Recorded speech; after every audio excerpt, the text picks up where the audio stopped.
दोस्तों, ये कहावत तो आप सभी ने सुनी होगी कि पैसा ही पैसे को खींचता है, और ये सही भी है। मगर तब जब आपको पता हो कि आपको अपना पैसा कहाँ, कब और किस में इन्वेस्ट करना चाहिए। मार्केट में लगभग हर दूसरा व्यक्ति अपना पैसा लगाकर उस पर अच्छा से अच्छा रिटर्न कमाना चाहता है, मगर उसे ये नहीं पता होता है कि वो इसे कहाँ इन्वेस्ट करे। इसलिए ज़्यादातर लोग या तो अपना पैसा सेविंग अकाउंट में डाल देते हैं, या कोई इंश्योरेंस कर देते हैं, या फिर ज़्यादा से ज़्यादा FD कर देते हैं। अगर आप इनमें लॉन्ग टर्म के लिए भी इन्वेस्ट करते हैं तो भी आपको ज़्यादा से ज़्यादा 7 से 8% का रिटर्न देगा, जो कि बहुत बड़ा रिटर्न नहीं है। इस दुनिया के जितने भी अमीर लोग हैं वो बस इसलिए अमीर है क्योंकि उन्हें अपने इन्वेस्टमेंट से ज़्यादा रिटर्न लेने का तरीका आता है, और फाइनेंस की लैंग्वेज में इस तरीके को कंपाउंडिंग ऑफ मनी कहते हैं। कंपाउंडिंग से शायद आपको अपने बचपन में पढ़ा हुआ कंपाउंड इंटरेस्ट याद आ रहा होगा। बस ये समझ लीजिए कि ये भी कुछ उसी तरह का है। आइए इसे एक स्टोरी के थ्रू समझने की कोशिश करते हैं। एक रमेश नाम का आदमी था। उनके 2 बेटे थे, जिसमें से एक का नाम राम और दूसरे बेटे का नाम श्याम था। वह अपने दोनों बेटों को नियमित रूप से हर मंथ 100 रुपये की पॉकेट मनी दिया करता था। राम अपनी पॉकेट मनी बड़े ही संभाल कर खर्च करता था और उसमें से कुछ पैसे बचाकर अपनी पिगी बैंक यानी गुल्लक में भी डाल दिया करता था। लेकिन वहीं दूसरी ओर श्याम अपनी पॉकेट मनी बिना सोचे समझे फालतू की चीज़ों पर ही खर्च कर देता था। ये सब देखते हुए उनके पिता रमेश ने डिसाइड किया कि वे अपने दोनों बेटों को पैसे सही तरीके से इन्वेस्ट करना और यूज करना सिखाएंगे। रमेश ने अपने दोनों बेटों को बुलाया और कहा, आज मैं तुम लोगों की पॉकेट मनी बढ़ा रहा हूँ, वो भी पूरे 1 साल के लिए। मगर मेरी एक शर्त है कि इस पॉकेट मनी को तुम केवल 2 ही तरीकों से ले पाओगे। पहला तरीका है कि तुम मुझसे हर मंथ 100 रुपये ले जाओ। वहीं दूसरा तरीका है कि तुम पहले मुझसे 10 रुपये ले लो और उसके अगले मंथ 20 रुपये और उसके अगले मंथ 40 रुपये, यानी कि हर मंथ मैं उस अमाउंट को डबल करके देता जाऊंगा। 1 साल के लिए राम और श्याम दोनों अपने पिता की शर्त मान गए। दोनों भाइयों में राम थोड़ा समझदार था, इसलिए उसने डिसाइड किया कि वो दूसरे वाले तरीके से पॉकेट मनी लेगा, यानी कि पहले महीने 10 रुपये और उसके आगे वाले महीने में अमाउंट को डबल करते हुए। वहीं दूसरी तरफ श्याम के मन में थोड़ा लालच था। उसे लगा कि कहाँ 10-20 और कहाँ सीधा 1000 रुपये की पॉकेट मनी, जिसमें वो जी भर के अपने दोस्तों के साथ पार्टी कर पाएगा।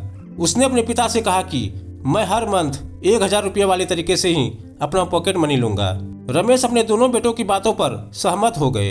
उन्होंने पहले राम को 10 रुपये दिए तो वही श्याम को 1000 रुपये दिए। दूसरे महीने राम को 20 रुपये दिए तो श्याम को वह 1000 रुपये का अमाउंट दिया। उन्होंने अपने दोनों बेटों को पॉकेट मनी देना शुरू कर दिया।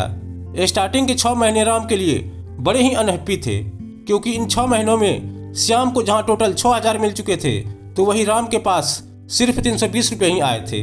पर राम कंपाउंडिंग को अच्छे से समझता था और उसने 1 साल पूरा होने तक का इंतजार किया। अब साल के एंड तक आते आते श्याम के पास टोटल 12,000 रुपये पहुंच चुके थे, तो वही राम के पास उसके पॉकेट मनी का अमाउंट लगातार बढ़ते हुए हो चुका था 20,480 रुपये। राम की खुशी का ठिकाना ही नहीं रहा। 12वें महीने श्याम को हर महीने की तरह 1000 ही मिले, लेकिन राम को उस महीने 20,480 रुपया मिले, जो श्याम से 19,000 ज़्यादा था। क्या आप सोच सकते हैं कि एक छोटा सा 10 रुपये का अमाउंट मात्र 1 साल में 20,000 तक कैसे पहुंच गया? और दोस्तों, मान लीजिए अगर यहाँ 1 साल की जगह 3 साल का समय होता तो ये अमाउंट आपको बिलियन में देखने को मिलता। और इसी को कहते हैं कि मैजिक ऑफ कंपाउंडिंग। 10 रुपये का अमाउंट कब इतने बड़े अमाउंट में कन्वर्ट हो गया आपको भी पता नहीं चला। कंपाउंडिंग के थ्रू कुछ ऐसा ही होता है। श्याम की तरह ज़्यादातर लोगों को यही लगता है कि कंपाउंडिंग से कितना ही इंक्रीज हो जाएगा, लेकिन रियलिटी में कुछ और ही होता है। जब भी कोई व्यक्ति कंपाउंडिंग के थ्रू इन्वेस्ट करता है तो स्टार्टिंग ईयर्स में उनकी ग्रोथ ना के बराबर दिखाई देती है और लोग डिमोटिवेट होने लगते हैं और अपने इन्वेस्टमेंट को इसी पॉइंट पर स्टॉप कर देते हैं। लेकिन अगर कोई व्यक्ति लॉन्ग टर्म तक रुकता है तो उसका ये इन्वेस्टमेंट इतना बड़ा रिटर्न देता है कि जिस पर विश्वास करना मुश्किल हो जाता है। इसलिए तो कंपाउंडिंग को दुनिया के महान वैज्ञानिक अल्बर्ट आइंस्टीन ने 8वां अजूबा कहा है। आइए अब इस कंपाउंडिंग को इन्वेस्टमेंट मार्केट के संबंध में समझते हैं, और वो भी बहुत ही सिंपल एग्जांपल के थ्रू। ये कहानी है 3 दोस्तों की, रोहित, रमन और मोहित, जिन्होंने अभी फिलहाल में ही ग्रेजुएशन खत्म की है और अपनी जॉब की शुरुआत की है। तीनों की उम्र इस समय लगभग 21 या 22 साल की है। इनकम शुरू होने के बाद रोहित, रमन और मोहित तीनों ही दोस्तों ने डिसाइड किया कि वे अपनी इनकम में से 10,000 रुपये हर महीने इन्वेस्ट करेंगे। रोहित का फैमिली बैकग्राउंड बहुत ही एवरेज था।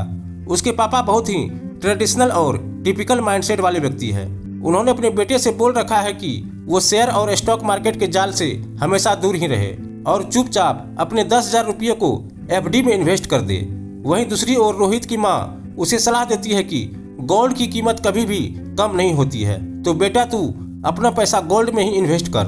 रोहित अपनी माँ और पिता दोनों की बातें सुनता है और दोनों को खुश करने के लिए 10,000 में से 5,000 की FD कर देता है और बचे हुए 5,000 को गोल्ड में इन्वेस्ट कर देता है। दूसरी तरफ रमन एक मॉडर्न एजुकेटेड फैमिली से बिलोंग करता है, जहां उसे लाइफ के फ्रीडम के साथ साथ इन्वेस्टमेंट के फील्ड की भी फुल फ्रीडम मिली हुई है।